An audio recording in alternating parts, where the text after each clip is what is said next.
Hi all of you wonderful scuba divers, welcome to the Scuba Diver Magazine channel. Today I'm looking at 10 things that in themselves are pretty insignificant. However, for some reason it really bugs some scuba divers, like saying flippers or goggles. I'll meet you down in the comments section about those two, but this top 10 video is sponsored by our friends over at scuba.com, but more about them later on in this video.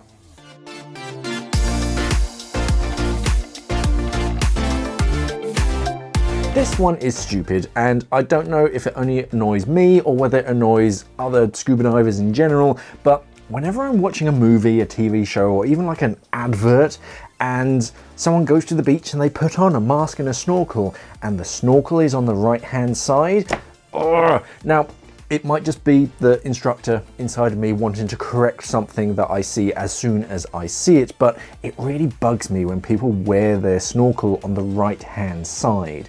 For some snorkels, it doesn't matter. Some of them are just ambidextrous. You can wear it on the left, on the right if you're snorkeling. But a lot of snorkels, especially the fancier ones, the ones with the valves, are specifically designed to go on the left-hand side of your head so that the valve at the bottom is facing the correct direction. We wear them on the left-hand side as scuba divers because our regulators come in from the right, and if you have the snorkel on the right as well, it just gets very crowded around here. An easy way to tell is that if there's a logo just below the mouthpiece, it's going to be on the front. The brand isn't going to put their logo pointing towards your chin. It's going to be on the front. But I don't know why it really bugs me, and I apologize if you're now going to just start noticing it on every film that you watch in the future. But yeah, if that snorkel is on the right hand side, it just bugs me.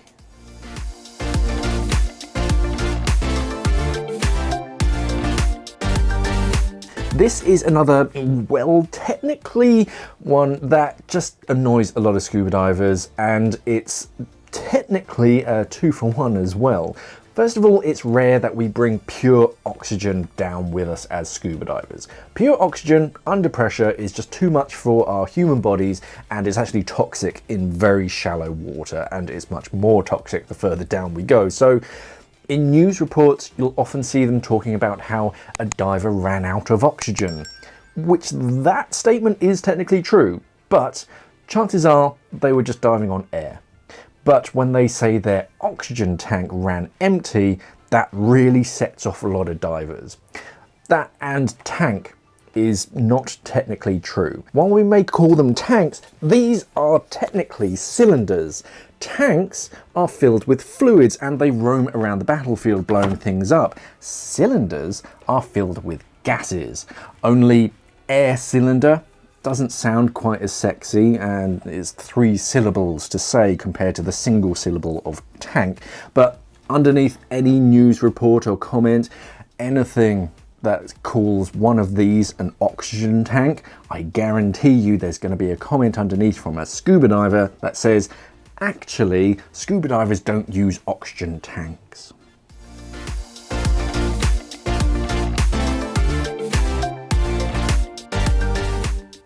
Blowing off cylinder valves after a dive really bugs me and a lot of other divers. It's important to keep water out of your regulator, I get that, but for some reason it's become a thing where divers will disconnect their regulator after the dive and then just open up that cylinder valve all the way for a few seconds. Now, in my opinion, this is stupid for 2 reasons. One, the primary reason that divers do this is to keep water out of their regulator, only they're specifically directing a high amount of airflow from a wet outlet in a wet environment, because you've just been on a dive, directly at where you don't want the water to be. It's also loud as heck, so all divers turn to look because it could be anything from a blown O-ring to a dropped cylinder, and people want to help, but also you're blowing people's eardrums. You also get this when you're analysing nitrox. Analyzers only require the gentlest of airflow, as if just you're wafting air over that sensor with your hand. When Stephen cracks that cylinder valve open with the analyzer already in position, you're just gonna blow that sensor. So open up that cylinder valve gently first, get that gentle airflow, and then put the sensor to the valve. Don't put it there first and then try and gently creak that valve, because rental cylinders, no, they tend to be on or off. But I can't think of a single good reason why anyone would need to open a cylinder valve all the way on a boat for more than just a whoops, and then just close it again. I mean, if you want to dry your regulator, just use a towel.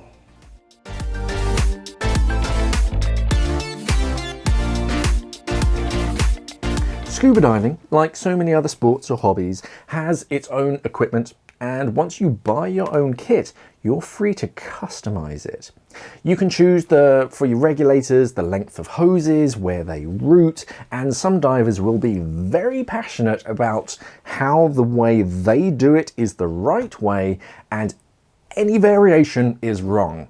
A jacket style BCD, have you lost your mind? The important thing to remember is that if an equipment configuration works for you and your buddy, then it's good. Can it be improved? Maybe. But you can't say that it's wrong unless it risks the safety of you and your buddy. There are pros and cons to all equipment configurations, and a different equipment configuration shouldn't be a hindrance for a good buddy team. But if somebody is having fun in their dive gear or wants to dive in a jacket BCD or something because they find it more comfortable, then don't spoil their day and tell them that they're wrong. Just let them get on with it. SCUBA.com is your one-stop shop to find all of the top scuba diving brands, from the classic big brands like Aqualung, Atomic, Cressy Mares, Scuba Pro, as well as new and exciting brands, as well as having their online dive store that offers free shipping and a pressure-free fit guarantee, where if your suit doesn't fit you quite right, then SCUBA.com will send you the next size and collect the wrong one free of charge. But yes, SCUBA.com is far more than just a website full of shiny new diving equipment. They also have two dive shops, one near Newport Beach in California and the other on West 17th Street in Manhattan. Here you can try on and buy diving equipment, and SCUBA.com also teaches scuba diving classes. They run guided scuba diving tours, they service diving equipment, and they have the Pacific Coast Dive Club if you want to join up and get some diving in. If you're in the market for some new scuba diving equipment, then head over to scuba.com. It's a really easy website to remember. It's literally scuba.com, or you can click on this link up here, or there's going to be the same one down in the description underneath this video.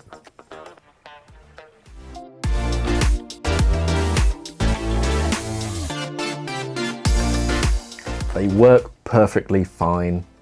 Put your torches and your pitchforks down. Split fins are a perfectly good choice of fins, and they require surprisingly little effort and energy from your legs. Sure, they can't do a frog kick particularly well, or a back kick neither, but for straight line swimming, and I've actually tested out speeds that I can reach with a pair of split fins compared to paddle fins, and the split fins were actually faster and they use less energy from your legs.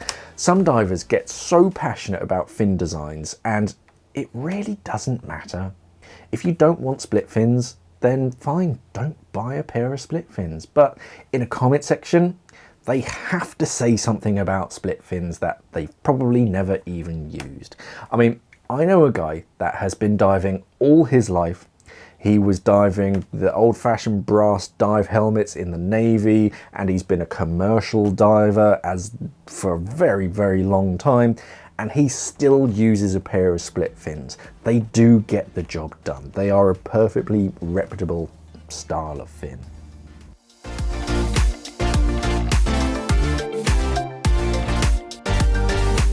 Hands up if you've ever freaked out or seen somebody freak out because they've seen some tiny bubbles leaking from a cylinder valve.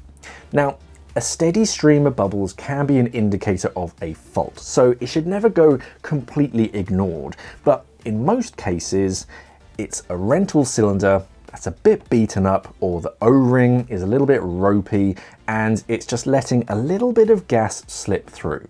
And even with a constant stream of these little bubbles, realistically, it's only a couple of full lungfuls over the entire dive.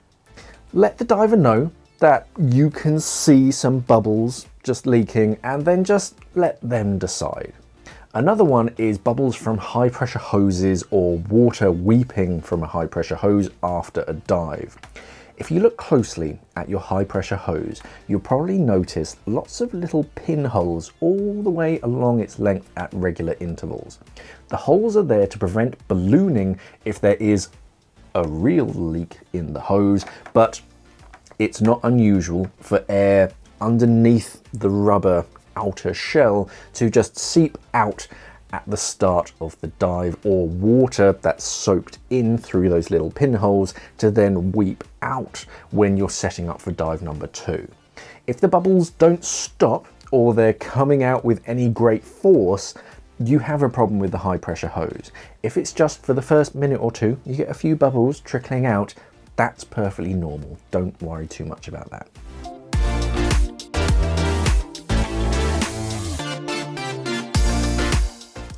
Or even different hand signals. On the inside, I'm oddly sensitive about the hand signals that I and other divers use. Most of the fundamental signals are all the same all around the world, but every now and then you'll come across someone and they have a completely different hand signal for something that you use all the time, and you just have to roll with it. That's why a signal check is part of a good buddy check before a dive, just to make sure you're both talking the same language. One of the first things that in my commercial diving course is that they don't use the OK hand signal. It's all thumbs up if you could. After a decade of telling students that this means up, if you're good, give me an OK, it just breaks my brain. But every now and then you'll come across a buddy and you'll buddy up with another diver that does their numbers differently. Fish have different hand signals, and sometimes even the basics are slightly different.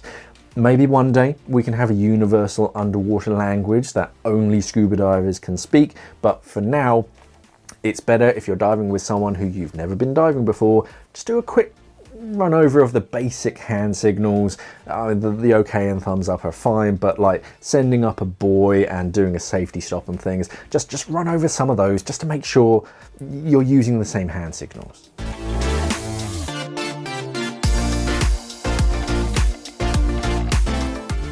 Divers with a yellow second stage in their mouth.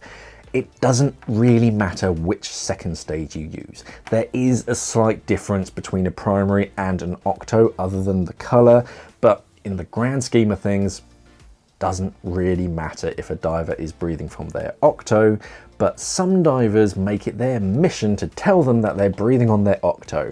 It's bright yellow. Trust me, they know that they're breathing from their octo. Because octos are made to just sit on your hip during a dive, they tend to be set up with a slightly higher cracking effort, so you do need to inhale just that little bit harder to breathe from it. Most divers won't even notice it, especially if their regulator has just failed and they need some air, but octos are made to be breathed from, and if someone's using theirs for whatever reason, don't get too riled up, just let them do their thing.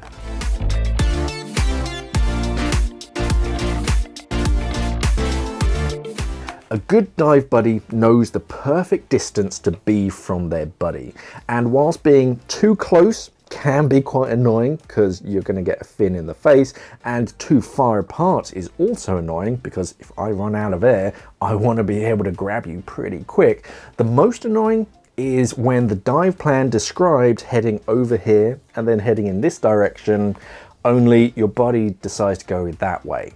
But that's just irresponsible. The irrational thing that bugs me is when my buddy is right in my blind spot. That's kind of just behind and above you. You look from side to side and your buddy's not there. You're looking down and they're not there. You look behind you, they're not there. It's only when you completely flip over and notice that they're actually up there and you can call off the search party. And the only reason that they're kind of there is because they prefer to be able to keep you in their eye line. just so that they can see you. They don't really think about, oh, what if my buddy wants to know where I am? That, or they keep swapping sides. Just pick a side and stick to it, just for your buddy's sake, so that they know if they glance over to that side, if you're there, everything's good. If you're not there, you need to start looking for them.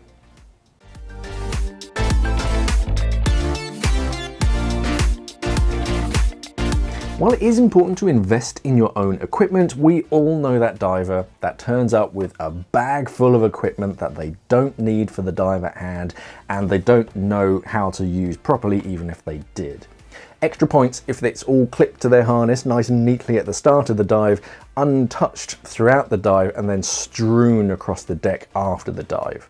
Just because you own fancy dive equipment doesn't necessarily mean that you're qualified to use it how it was properly intended. And when you do invest in fancy dive equipment, look after it. I've seen far too many regulators that look as if they're stored in a turning cement mixer, or they only service it when something goes wrong. If you've got really nice dive equipment, look after it and, you know, take it diving once in a while. So what bugs you about some scuba divers, other than the ones that stand on coral and stuff? We want those little annoying things that some divers do or don't do. Let us know down in the comments below, and after that head over to scuba.com, today's sponsor. Check out all of the cool diving equipment they have to offer, as well as their diving school and their club. Check out their website, it's really easy to remember, it's scuba.com, and remember to subscribe to our YouTube channel here if you haven't already subscribed. Thank you for watching everybody, and of course, safe diving.